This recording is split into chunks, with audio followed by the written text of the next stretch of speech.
Bismillahirrahmanirrahim. Assalamualaikum warahmatullahi wabarakatuh. Salam sejahtera untuk kita semua. Izinkan saya menyampaikan video pernyataan diri dosen dalam unjuk kerja Tridharma Perguruan Tinggi atau yang biasa disingkat sebagai PDD UKTPT bagian pengajaran. Perkenalkan, nama saya Agustina Indriani SEMAK dengan NIDN 03 12 08 81 04 dan NUPTK saya 51 44 75 96 60 23 02 03 pada program studi akuntansi Fakultas Ekonomi Universitas Dharma Persada. Tujuan dari pemaparan ini adalah sebagai salah satu persyaratan untuk memenuhi sertifikasi dosen di tahun 2026 yang dirancang untuk memajukan kualitas pendidikan di Indonesia. Sebagai seorang dosen, saya memiliki tanggung jawab penuh untuk menjalankan Tridharma Perguruan Tinggi, salah satunya yaitu bidang pengajaran. Selanjutnya, saya akan menjelaskan metode pembelajaran yang saya terapkan di dalam kelas, yaitu metode DIA, Delivery, Interaction, dan Assessment, di mana pendekatan pembelajaran yang menekankan 3 komponen utama agar proses belajar mengajar tidak hanya berfokus pada penyampaian materi, tetapi juga melibatkan mahasiswa secara aktif dan mengukur tingkat pemahaman mahasiswa.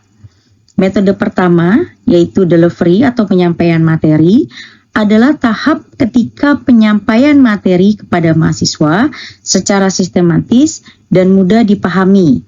Tujuan utamanya adalah memberikan pengetahuan, konsep, atau informasi baru melalui presentasi menggunakan slide, ceramah interaktif, demonstrasi, video pembelajaran, studi kasus, dan simulasi.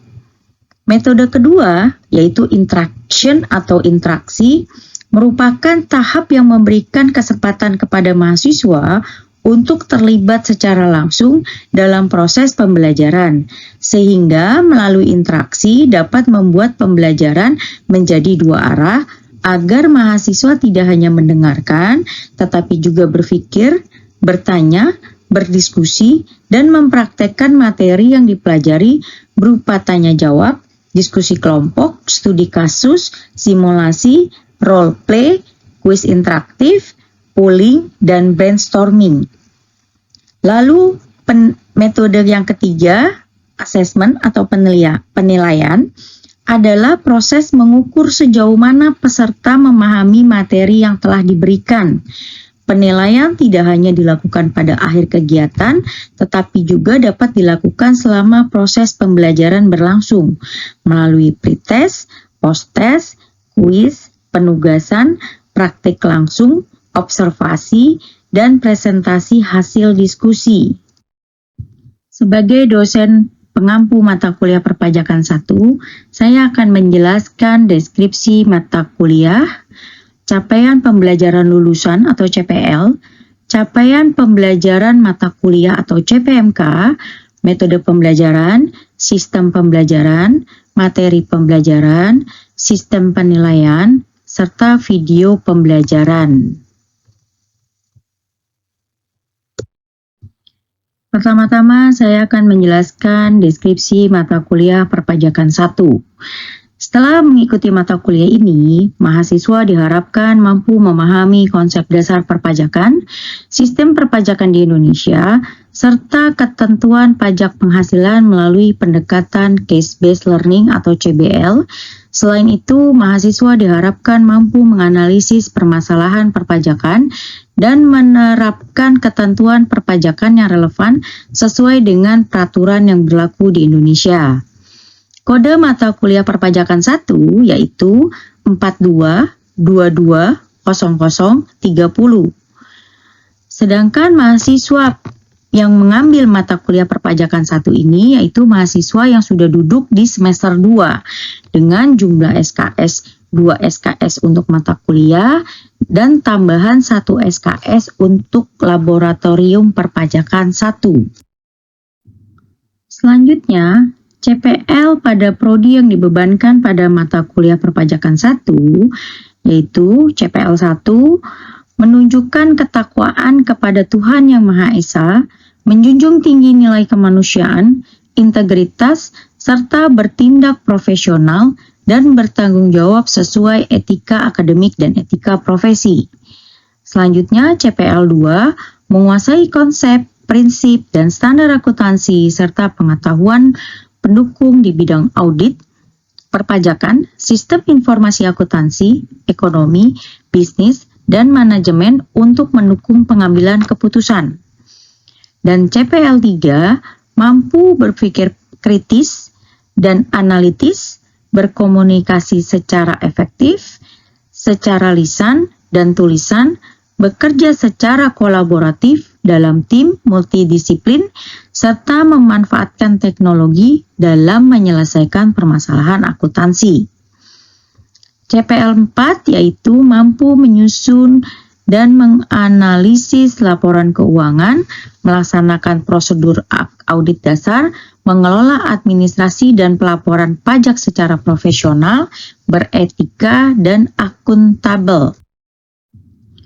Selanjutnya, capaian pembelajaran mata kuliah atau CPMK di perpajakan 1, yaitu CPMK 1, mahasiswa mampu menjelaskan konsep dasar perpajakan dan sistem administrasi perpajakan di Indonesia. CPMK 2, yaitu mahasiswa mampu menjelaskan kewajiban perpajakan, wajib pajak meliputi NPWP, SPT, ketetapan pajak, serta pembukuan dan pemeriksaan pajak. Selanjutnya, CPMK 3, mahasiswa mampu menjelaskan prosedur penyelesaian sengketa pajak, meliputi keberatan, banding, penagihan pajak, dan sanksi perpajakan. Dan CPMK 4, mahasiswa mampu menghitung dan menganalisis pajak penghasilan atau PPH, meliputi PPH final, PPH pasal 21, 22, dan 23. CPMK 5, mahasiswa mampu melakukan rekonsiliasi fiskal serta mengisi SPT tahunan PPH secara sistematis dan bertanggung jawab. Selanjutnya saya akan menjelaskan materi pembelajaran, yaitu pengantar perpajakan, di mana saya akan menerangkan apa itu pengertian pajak, fungsi pajak, jenis pajak, asas pemungutan pajak, serta peran pajak dalam perekonomian di Indonesia.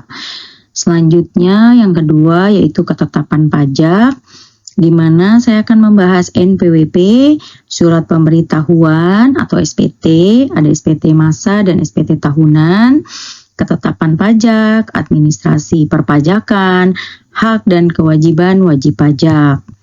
Lalu selanjutnya yaitu kewajiban pembukuan, pencatatan, dan pemeriksaan pajak, di mana saya akan menjelaskan definisi perbedaan antara pembukuan, pencatatan, dan pemeriksaan pajak, serta dokumen perpajakan dalam memenuhi kepatuhan wajib pajak.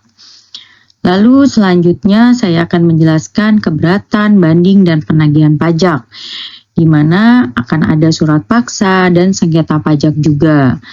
Lalu selanjutnya yaitu pajak penghasilan final, di mana saya akan memaparkan pengertian karakteristik PPH final, objek PPH final, dan jenis penghasilan yang dikenakan pajak final, dasar pengenaan pajak dan tarif pajak PPH final, tata cara pemotongan, penyetoran, dan pelaporan PPH final.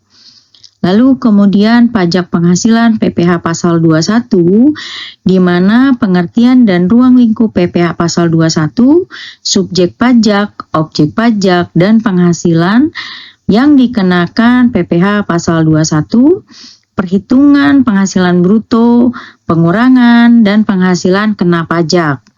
Dan selanjutnya PPH pasal 21 yang penerapannya pada berbagai jenis pegawai, tata cara pemotongan, penyetoran, dan pelaporan PPH pasal 21.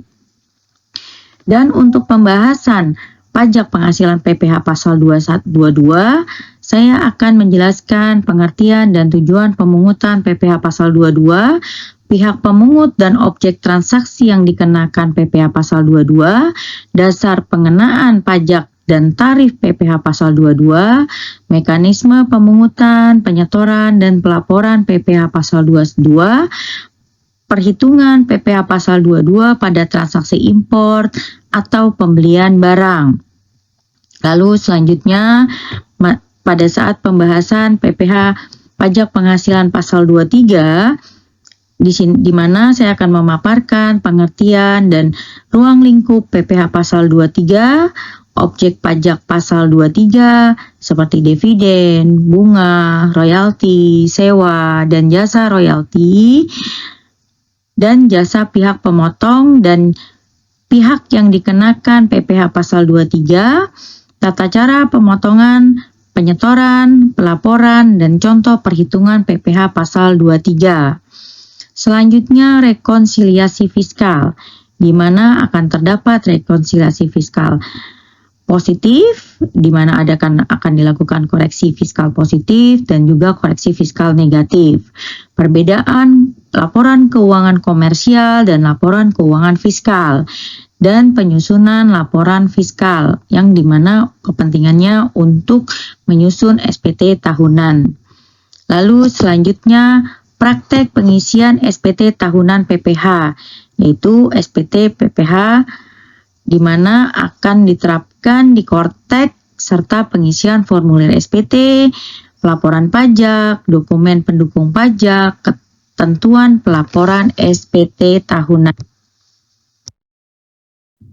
Pada bagian ini saya akan menjelaskan bagaimana sistem pembelajaran saya, yaitu secara luring atau tatap muka, dan metode pembelajaran saya yaitu ceramah interaktif, diskusi, serta praktikum, di mana ada satu SKS itu merupakan lab.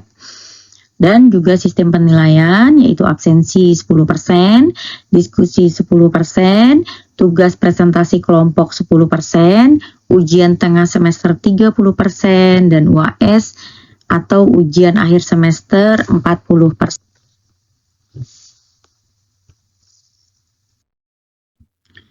Terima kasih telah menyimak aspek-aspek yang saya gunakan pada bagian pengajaran. Selanjutnya, saya akan menampilkan proses pembelajaran yang telah saya lakukan di dalam kelas. Selamat menyimak dan saya akhiri. Wassalamualaikum warahmatullahi wabarakatuh. Selamat pagi, Assalamualaikum warahmatullahi wabarakatuh.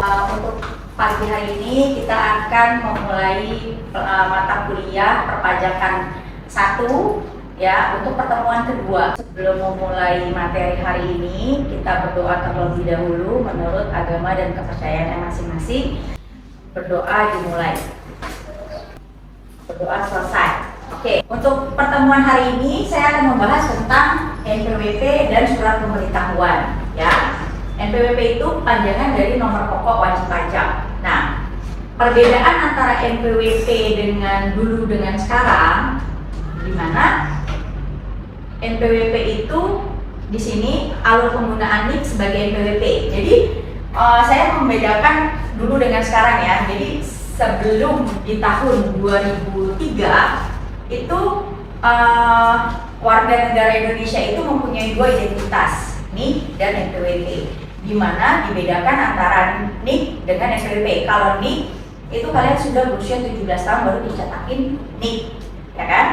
Nah, kalau NPWP itu syaratnya kalau sudah punya penghasilan dan usianya di atas 18 tahun. Jadi dianggapnya kalau misalkan sudah dewasa. Jadi dari sisi pajak sendiri dibilang dewasa itu sudah lebih dari 18 tahun ya. Nah, di sini dalam alur penggunaan sebagai NPWP itu dia harus memang valid gitu. Untuk NPWP sendiri itu wajibnya cuma 1 karena kan dilihat dari penghasilannya gitu. Jadi ini memang kita mau menyelaraskan antara NIK dengan NPWP, makanya diperlukan divalidasi NIK menjadi NPWP gitu. NPWP itu sebenarnya berdasarkan dari tempat tinggalnya kita kecamatan. Di sini ada NPWP lama ya, jadi sudah saya jelaskan. Jadi ada pemandangan data kependudukan, ya, klarifikasi kepada WP untuk data belum valid. Nah, data belum valid itu contohnya kondisinya seperti apa, tapi di NPWP biasanya nggak ada. Nah, itu ada perbedaan title aja itu bermasalah biasanya, jadi nggak valid. Jadi kita harus menyamakan dukcapil. Di sini pemandangan datanya ya, tindak lanjutnya nih. Kalau misalkan WP lama atau orang wajib pajak penduduk nih ya, misalkan datanya valid nih, yang tadi kalau valid itu sudah aman nih, berarti nanti NIK-nya bisa menjadi NPWP. Tapi kalau tidak valid, dia bisa harus ke dukcapil. Nah, ini bentukan NPWP. NPWP zaman dulu seperti ini, ya, dimana nama NPWP-nya itu ada di atas, ya. Nah, di situ ada KPP saya terdaftarnya di mana, gitu, ya. KPP terdaftarnya saya di Pondok Gede. Nah, karena kan saya di sini kan, nah di sini kan ada kecamatannya nih, Pondok Gede nih, ya kan. Makanya saya KPP-nya terdaftarnya di Pondok Gede, gitu. Nah, kalian hitung di sini digitnya. 1, 2, 3, 4, 5, 6, 7, 8, 9, 10, 11, 12, 13, 14, 15. Ya nggak? Sedangkan kalau NIK 16, kalian bisa cek NIK kalian masing-masing. Ya, di sini ada 16. Ini nanti slide-nya saya kasih ya, saya share ya. Nah, nanti kalian bisa hitung. Nah, karena kalau kalian belum punya NPWP, nanti biasanya pakainya yang ini, 16 digit. Nah, berarti kan KPP yang harus mengikuti NIK, di mana selisih 1 digit kan, ya nggak? Di mana NPWP itu ada 15, sedangkan NIK ada 16. Nah, solusinya gimana? Nanti saya akan jelaskan di slide berikutnya ya. Jadi kalian identifikasi dulu. Ini untuk NPWP yang lama, ya, yang sebelum tahun 2023. Nah, di sini ini tanggal terdaftarnya. Saya tanggal terdaftarnya di tahun 2008. Berarti ini awal tahun saya punya penghasilan, gitu ya. Nah, di ini tandanya di Desember tanggal 2 ini berarti saya sudah punya kewajiban untuk melaporkan penghasilan saya. Nah, lalu di sini ada format NPWP baru nih, ya, dan itu harus di awal itu per 31 Desember 2023 itu harus sudah dipadankan. Karena tadinya rencananya di 1 Januari 2024 itu sudah kita pakai satu identification number, yaitu NIK, ya. Nah, kan beda 1 digit ya tadi ya, untuk NIK dan NPWP. Nah, itu solusinya gimana? Jadi NIK kita itu bisa menjadi NPWP. Nah, ini bagaimana nih kalau WP lamanya badan? Badan itu kan nggak punya NIK kan? Kalau orang pribadi kan punya NIK. Balik lagi tadi subjek pajak. Ada orang pribadi dan ada badan kan, ada badan hukum kan. Nah, kalau badan itu dia punya NPWP. Nah, kenapa setiap badan hukum itu punya NPWP? Biasanya langsung didaftarkan oleh notaris. Nah, dulu NPWP-nya itu masih 15 digit. Nah, sekarang solusinya ditambahin 01 di depan. Lalu di sini bagaimana nih kalau yang NPWP cabang? Dia pakainya NIPU namanya, ya. Jadi langsung diberikan secara jabatan dari KPP, ya, karena ibaratnya kan pasti ada holdingnya. Nah, bagaimana ya wajib pajak baru nih, gitu kan? Nah, ini istilah berlaku setelah tahun 2023, ya. NIK itu diaktifasi jadi NPWP dan diberikan NPWP format 15 digit, ya. Jadi tetap dikasih NPWP-nya, tapi kalau tidak dipadankan dia tetap tidak bisa aktif, gitu ya. Nah, di sini ada NPWP formatnya 16 digit yang tadi bisa ditambahkan 0. Nah, di sini untuk yang lingkunya ya, nanti kalian bisa baca lebih detail lagi ininya. Nah, itu masih digunakan sampai sekarang dengan NPWP format yang lama, tapi pasti ada format NPWP sesuai dengan NIK-nya, gitu. Nah, itu tadi saya sudah tampilkan dalam arti kata tampilan NPWP sekarang, gitu. Dan bawahnya itu sudah ada NIK. Nah, di sini untuk penggunaan NIK sebagai NPWP wajib pajak orang pribadi yang baru ya, mempermudah wajib pajak orang pribadi melaksanakan pemenuhan hak dan kewajiban perpajakan demi kesederhanaan administrasi dan kepentingan nasional, ya. Dan penggunaan NIK sebagai NPWP tidak serta-merta menyebabkan setiap orang pribadi membayar pajak. Untuk penggunaan NIK dan NPWP tidak serta-merta menyebabkan setiap membayar pajak. Jadi gini, dalam arti kata, misalkan kalian punya adik kalian baru lahir, ya kan, sama ayah kalian dimasukkan ke kakak. Kalian boleh lihat nanti bentukan kakak di rumahnya, itu pasti sudah ada NIK langsung. Adik-adik kalian yang baru lahir. Nah, itu tidak serta-merta dia wajib lapor pajak, gitu. Karena dia belum punya penghasilan kan. Nanti di sini ada batas waktu pengungkapan ketidakbenaran SPT. Ya, jadi di sini nanti hak dan kewajibannya itu dalam arti kata gini, kewajibannya kita harus melaporkan surat pemberitahuan di setiap tahun, ya. Nah, di sini untuk keluarga, saudara, semenda. Nah, ini tujuannya nanti kita bisa tahu nih NPWP misalkan atau PTKP ya, nanti kita bahas di PPH 21 ini dimana yang bisa kita masukkan ke PTKP itu siapa aja gitu. Ini saya kasih dulu untuk definisi keluarga, saudara, dan semenda. Jadi ada yang ke samping dan ada yang lurus ke bawah. Mana yang bisa menjadi PTKP yang bisa masukkan ke PTKP kita? Wajib pajak non efektif ya. Jadi di sini wajib pajak itu yang bebas secara nyata tidak lagi melakukan kegiatan usaha. Tadi kan ada ya subjek pajak badan ya. Jadi kalau perusahaan itu masih beroperasional, berarti dia harus tetap melaporkan pajaknya, penghasilannya, ya. Nah, di sini orang pribadi, mungkin aja dia orang pribadi, dia berusaha. Di sini ada wajib pajak orang pribadi yang tidak melakukan kegiatan usaha atau pekerjaan bebas, penghasilannya di bawah PTKP, ya. Jadi misalkan gini. Misalkan orang tua kalian PNS atau ASN, nah dulu itu penghasilannya mereka di atas PTKP. Nanti saya akan jelaskan PTKP itu apa di PPH 21 ya. Nah, sedangkan pada saat dia pensiun penghasilannya di bawah PTKP, gitu kan? Nah berarti dia sudah tidak perlu lapor pajak karena PTKP itu merupakan batasan wajib pajak itu dikenakan pajak atau tidak. Jadi kalau penghasilannya di bawah PTKP dia tidak dikenakan pajak, gitu, ya. Jadi di sini mengandung prinsip keadilan ya dari pajak sendiri. Dan azas manfaat pajak itu pun saya sudah jelaskan di pengantar pajak di awal.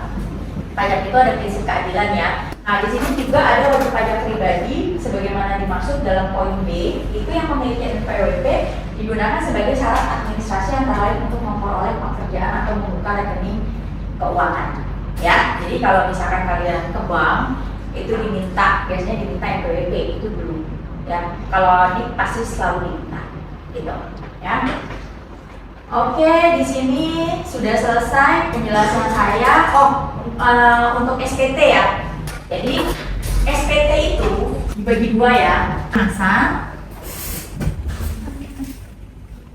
dan SPT tahunan. Ya betul. SPT masa itu dilaporkannya, kembali lagi ya, ingat self assessment ya. Berarti kan ujungnya itu kan kalau self assessment itu kan berarti dia lapor ya, benar nggak? Nah sekarang kalau misalkan SPT masa berarti dia lapornya harus setiap masa pajak, ya. Di sini setiap masa pajak. Masa pajak itu berarti setiap bulan, ya. Nah ini berarti harus dilaporkan. Contohnya apa yang kalian bisa ingat? Misalkan PPH 21. Nah, kalau tahunan namanya dia tahunan, berarti sampai akhir tahun masa pajak. Nah, ini biasanya laporan keuangan itu kan biasanya dari Januari sampai Desember kan? Nah, berarti di sini harus dilaporkan penghasilan selama 1 tahun. Makanya adalah tahunan. Makanya disebutnya tahunan. Nah, di Undang-Undang KUP sendiri itu dilaporkannya bukan di bulan Desember, tapi kalau untuk orang pribadi ini 3 bulan setelah berakhirnya masa tahun pajak. Berarti di bulan 3 bulan setelah Desember, April, Januari, Februari, Maret. Kalau orang pribadi Maret. Kalau badan itu 4 bulan setelah closing kan? Biasanya ini kalau konten ini nggak boleh cuti nih di bulan Desember. Nah berarti bulan April. Oke, di sini sekarang ada pertanyaan? Oke, silakan. Apa perbedaan NPWP dan NIK dan mengapa pemerintah menyatukan? Oke, pertanyaan bagus ya. Jadi gini, perbedaan antara NIK dengan NPWP ya. Nah, kenapa dibedain? Kalau NIK ini kan urusannya untuk negara. Kalau ini kan untuk ke KPP. Kenapa pemerintah kok jadiin satu nih antara NIK dengan NPWP? Ya kan? Ya, jadi kembali lagi gitu. Jadi kalau misalkan saya punya penghasilan dari luar negeri, baik misalkan mengajar atau saya misalkan punya apartemen di sana, terus saya sewain, saya punya penghasilan lagi di sana, gitu kan. Tapi masuknya ke bank luar negeri nggak akan mendetek di sini. Tapi sekarang kalau misalkan masuknya ke rekening bank di Indonesia, itu sudah terbuka semua di Cortex. Oke, sudah jelas Mas Daniel? Jelas Bu. Ya, coba. Oke, jelas. Ada pertanyaan lagi? Silakan, coba dulu nih. Izin tanya Bu, kan kita sebagai statusnya mahasiswa, terus kan kita nggak punya penghasilan ya Bu, tapi kenapa setiap mau buka rekening itu kita selalu ditanyanya NPWP? Gitu loh, jadi memang buat transparansi aja sih Mbak, gitu loh ya. Kalaupun misalkan, tapi kan sekarang kan gini, pasti bank nggak minta NPWP sih. Sekarang di sini nih, di nomor C ya, wajib pajak orang pribadi sebagaimana dimaksud dalam poin B yang memiliki NPWP digunakan syarat administrasi yang telah memperoleh pekerjaan dan membuka rekening keuangan. Jadi kalian harus jelaskan NPWP, maksudnya uang masuk di bank itu tuh dari mana? Cuma untuk transparansi itu aja sih, gitu, track recordnya ya. Jadi nanti kalau misalkan kasus kedepannya kalian ada pertanyaan, silakan saya welcome ya. Oke, selanjutnya Mbak. Apa yang terjadi misalnya kita tuh nggak diaktifasi sebagai NPWP, padahal kita udah wajib pajak? Oh, tidak diaktifasi. Efeknya gini. Mulai tahun 2025 kita sudah mengganti sistem perpajakannya. Jadi tadi jadi JP online untuk laporan pajak, sekarang sudah pakai Cortex. Satu, kenapa tidak bisa kalau tidak bisa divalidasi dan bagaimana solusinya sekarang saya jelasin ya, karena ini bisa sebagai sosialisasi juga. Satu, tidak bisa punya akun Cortex. Terus kedua itu dalam arti kata administrasi perpajakannya juga jadinya misalkan gini, misalkan saya punya penghasilan di Unsada, terus saya punya penghasilan lain nih, gitu kan. Nah, nanti mereka nggak kesulitan untuk melaporkan pajak saya yang tadi tuh, balik lagi kan, apa namanya withholding tax kan, penghasilan saya dipotong dari pemberi kerja saya, gitu loh. Jadi memang harus dipadankan dulu sebelum untuk membuat akun Cortex. Gitu. Jadi nanti kan balik lagi ya, tadi di sini bisa sebelumnya kan ada pada saat kita membuat NPWP itu sudah berlaku hak dan kewajibannya ya, kita sudah berjalan nih hak dan kewajibannya. Nah itu salah satunya kan kewajiban itu harus melaporkan SPT tahunan gitu, yang pasal 2 ya, melakukan pemenuhan hak dan kewajiban gitu ya. Jadi kewajibannya itu kita harus melaporkan. Jadi untuk mendapatkan aplikasi pajak gitu kan, sekarang Cortex ya, itu harus divalidkan dulu gitu ya. Oke, ada pertanyaan lagi? Saya akhiri perkuliahan di hari ini. Terima kasih atas kehadirannya. Absen dulu ya. Ini absen barcode ya. Sudah bisa scan? Kita coba barcode-nya. Jadi saya nggak perlu manggil-manggil lagi satu-satu. Sudah? Sudah semua? Oke ya. Wah, ada sudah. Oh tuh, barcode-nya sudah itu. Oke, terima kasih atas kehadirannya. Saya akhiri perkuliahan di pagi hari ini. Wassalamualaikum warahmatullahi wabarakatuh. Waalaikumsalam.